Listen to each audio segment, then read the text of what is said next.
So, sa akin yung sa akin yung Beetle. Bakit? Yung mic?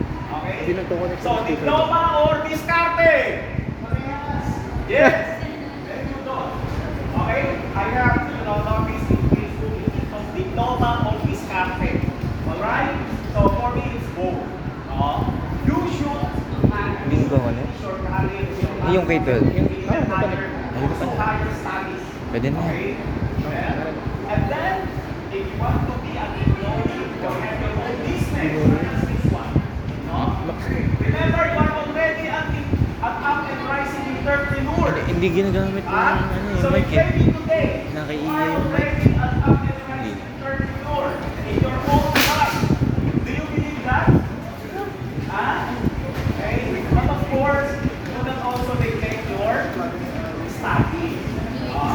So, diploma or college degrees, higher studies, okay, these are also important in your venture towards doing your own business operation. Correct? But you are starting right now.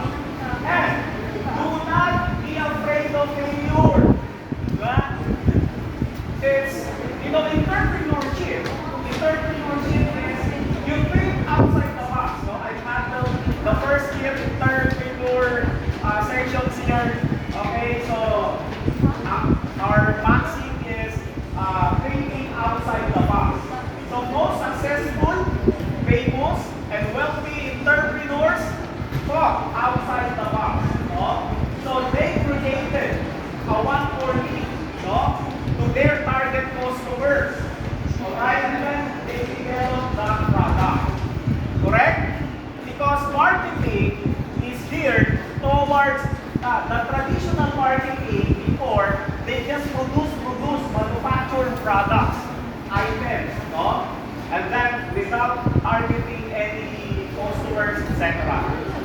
But modern day marketing, Billy Cutler, okay, have introduced this customer-oriented marketing. So you have the products here, the items here for sale. So who would be your target market? Nandun So sa who likod ng would wall. be your Hindi demand? nilalagay ng... Correct? So you already have this in mind. Once you display your products here, your items, you already have this in mind who your target market would be. And this, of course, the stakeholders of LPU Cavite. Okay, the students, as well as the employee staff and the faculty members. Alright? So, entrepreneurship is thinking outside the box.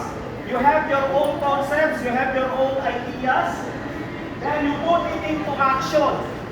Correct? Because your dream, any idea, concept, or dream, it will only remain in thin air without implementation or without action. So you have to act on your dream, on Sabi nga your bracelet ng idea or concept. bibigat mo. Okay? So, several successful entrepreneurs, Ano music yung kapatid ko? Tesla, Elon Ano Musk, music after? Mark Zuckerberg, Ano tawag? Get low na. well, Mark Zuckerberg, Tesla, Walang nalalakas ako. Bill Gates, Steve Jobs. Walang, may marami pili yan. They all fail. Nakaraang ano pala. Hindi kasi, nabili ko lang sa Ano ang volume mo? 3 months, ay 3 weeks ago. Oh, di ba?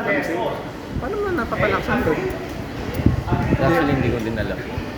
Kasi bili ko lang yung sa Shopee ko. Never give Nakita nga up. nila eh. Never ever give up. Okay? Pag bumagsak, bangon. Ang ribbon, ayos ang ribbon pa. Of having Ang ribbon, this natanggal. entrepreneurial mindset. Taktipan niya. Entrepreneurial spirit. Okay?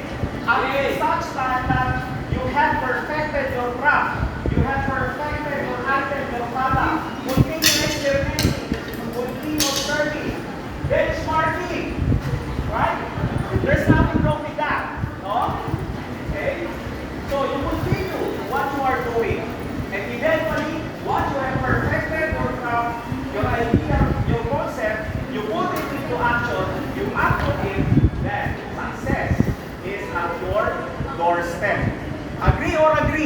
Agree. So, it's always good morning here in our in my hero. Excuse me po, pwede mo patulungan ni si Rich sa pag-backtip nung ribo? Okay na yun. Opo, okay na. Ito na lang. Wala siyang kasama.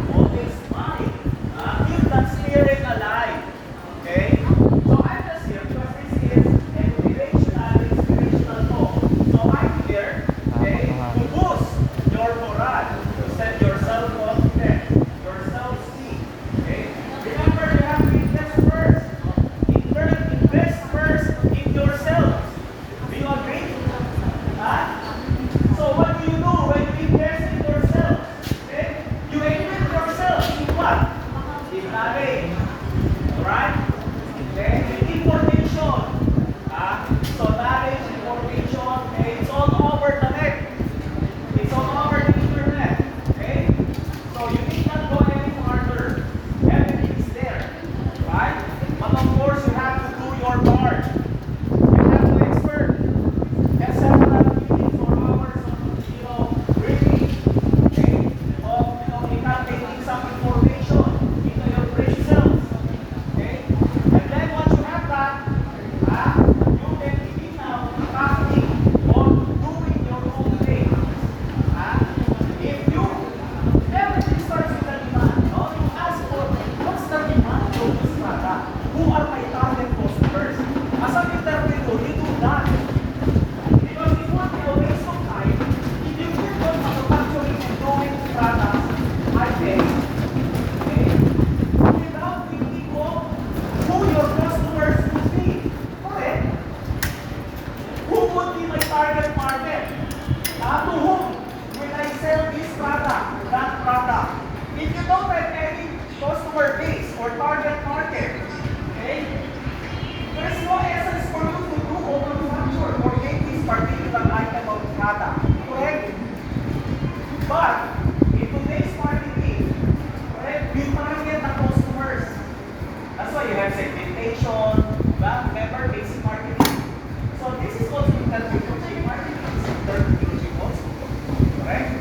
So entrepreneurship differs in a way that you have your own product, you have your own idea. There is innovation. No? In entrepreneurship, if one of your products fail at one point in time, you innovate. Okay? You change it. You innovate. You add. You remove some, etc., etc. Okay? So that's how we do it. Right? Then you make some alterations, and then sooner or later, you will be able to perfect your product. Just like what happened to Jollibee. Jollibee started as an ice cream parlor. Correct? Jollibee, Santa Mesa.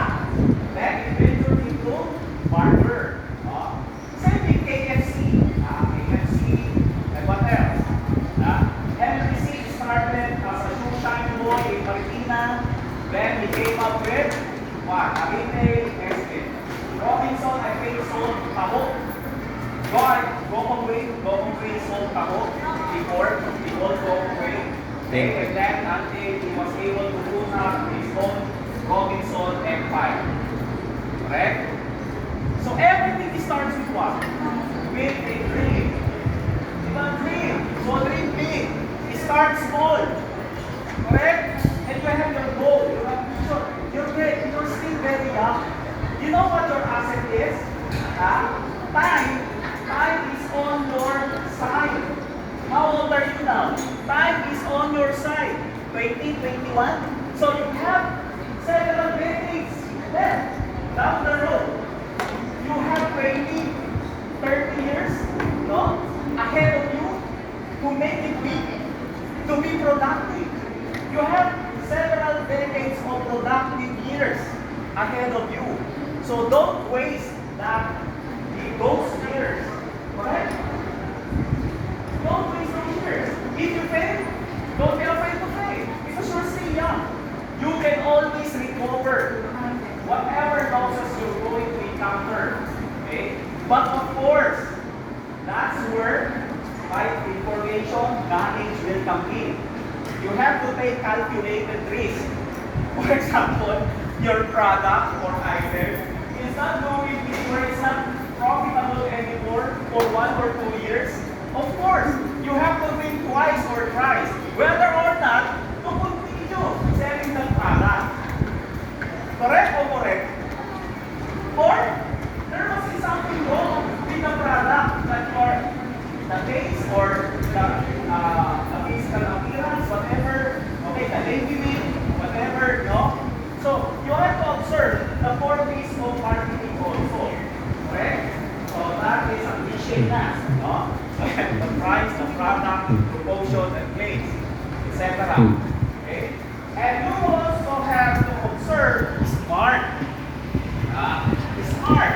You have to be specific. You have your product must be specific.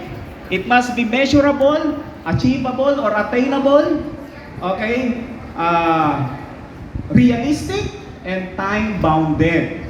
Correct? Okay, just like the items here. So you have some clothes, you have some accessories. I think you have some. I don't know other items here. Okay. Here is a tip, no? Okay. Once your customer bought your product, would there be a repeat purchase? Paano sa speaker? Would there be a repeat purchase for your product once your customer purchase your product? So you have to be aware of that also. Correct? Okay? Because you will be, what? When you have repeat purchase, that's where money will come in. So it means that your product would be profitable. Okay? And then that's where branching out will start. No? You're going to have several outlets, branches, etc., etc. So there is a room for expansion, for growth. Okay? And then maybe parting words, no? So I've been talking here quite long minutes already. Okay? Even if you earn millions, for example, this is just my personal take. No matter how much you earn, okay, millions a month. But if you spend more than what you earn, what would that become of you? Correct? You're still a beggar. You're still a pauper. So, financial management will always have a room in your entrepreneurial mindset. Just remember, you're exerting effort, your time, your money, your energy, doing all these kind of businesses. Okay? For example, given you're earning, okay, you're earning millions, for example, and yet you are also spending millions, right? Or you have, vices, etc., etc. So that would not be productive in your business, correct? So you should only spend, okay, within the limits of your earnings or below, so that you would have several you would still have capital for your next business venture. Okay, agree? So it's a matter of financial management also. Okay? So, last words. So continue what you are doing. Congratulations in advance. Okay? And be excited every day. That's why it's always good morning in entrepreneurship. In my hero. Okay, go tayo. Go, go. Woo. All right. Thank you, thank you. So thank you. Okay, I'm very thankful to be your advisor. Okay, at the same time doing this motivational or inspirational talk. I hope somehow I was able to boost your confidence and morale. Okay, happy selling, everyone. Thank you. Thank you po to our dear Sir Peter for that inspirational talk. And just like what our Sir Peter, di ba,